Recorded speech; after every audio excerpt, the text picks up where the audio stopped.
Welcome to CRDA's Resources for Resiliency video series.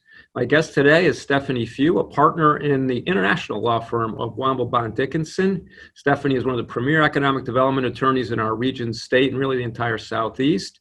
And we have an interesting series of conversations to talk about today, from specific projects up to bigger picture. So Stephanie, welcome. And then let me start by saying we are working on a project, and we don't like to be teases, but we can't say an awful lot about it yet because it's still under non-disclosure. However, this is interesting because you and I met on this project the very first time 6 years ago. So why don't you talk about the course of this project and how these projects can meander from all over the place and ultimately end up with good news for Charleston? Sure, absolutely. I forgot that detail. That is when we met 6 years ago.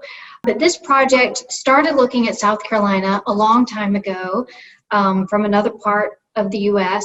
And it's particularly exciting because it came back in the midst of the pandemic when things were touch and go for so many of the projects that we were all working very hard on. So this one came back full steam ahead, and it is still under wraps for now, but Mike and I will have the great pleasure of announcing it very, very soon. So that's one project that's had a happy conclusion, or about to have a happy conclusion. But there's been, as you noted, just in these pandemic times, so many changes. So how are you seeing deal flow in general? We went from a crazily busy time to tariffs and trade wars slowing things down for a little bit, to picking back up, then the pandemic hit. How's the roller coaster ride been for you, and where are we now? I think calling it a roller coaster is a great analogy. Last year for South Carolina and in the southeastern U.S. period was really busy and wonderful. It was fun, great projects, big projects, expansions, things were going great. Usually our deal flow is that, as we wind down to the end of the year, things are usually a tiny bit slower as we start January because everything that had to get done by fiscal year end got done. And this year, unlike last year, which was great, picked up in January, just started off with a bang. So that bit of a breather never happened. So new projects were coming in, big projects, expansion projects, financed, ready to go, which was great. And then came March. And it was something I've never seen before. You would open it, you get calls and emails. We had well over 40 active deals going forward in the southeastern U.S. And then the coronavirus, the impact is felt. And then one after another during the month of March, I would say that 95% of the deals in our pipeline went on pause. They didn't go away, but companies reached out time and time again saying, we don't know what's going to happen, so we're just going to wait.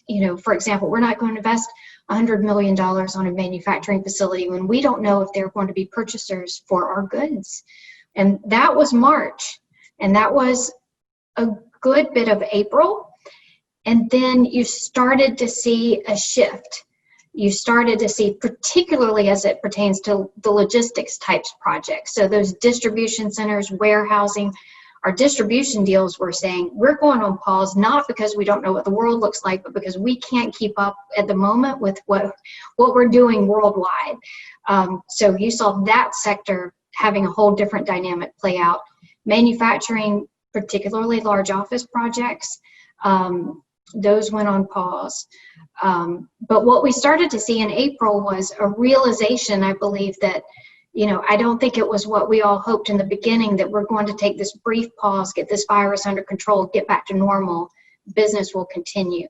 I think what you saw was the whole world started working remotely. Companies adjusted quickly. And then companies came back and said time and time again, which was so encouraging, geez, we've never done this, deployed our entire workforce to a remote workforce, or learned how to put our manufacturing processes back in a different way, in a safer environment because of what we're dealing with. We're actually doing really well. In fact, we're doing better than we were last year. I kept hearing that story over and over, which was really encouraging. And I will say now, new deals are coming in like crazy right now. And all of those that went on pause in March and early April, all but one is now full steam ahead.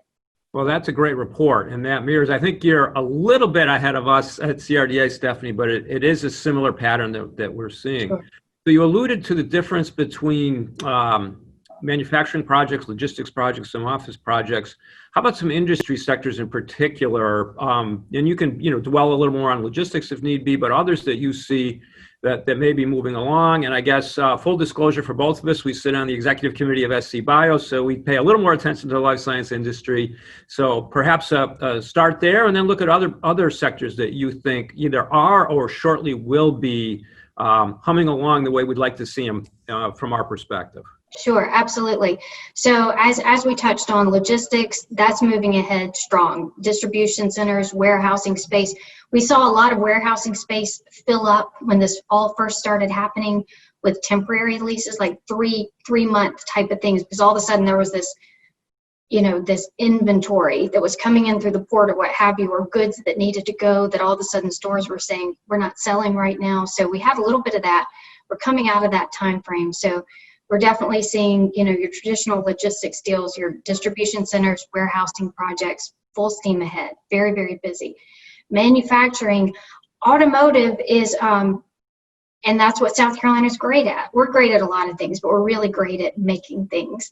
The automotive industry and the suppliers for the automotive industry, those usually keep us very, very busy because South Carolina is home to some excellent international companies. We have BMW, we have Daimler, we have Volvo.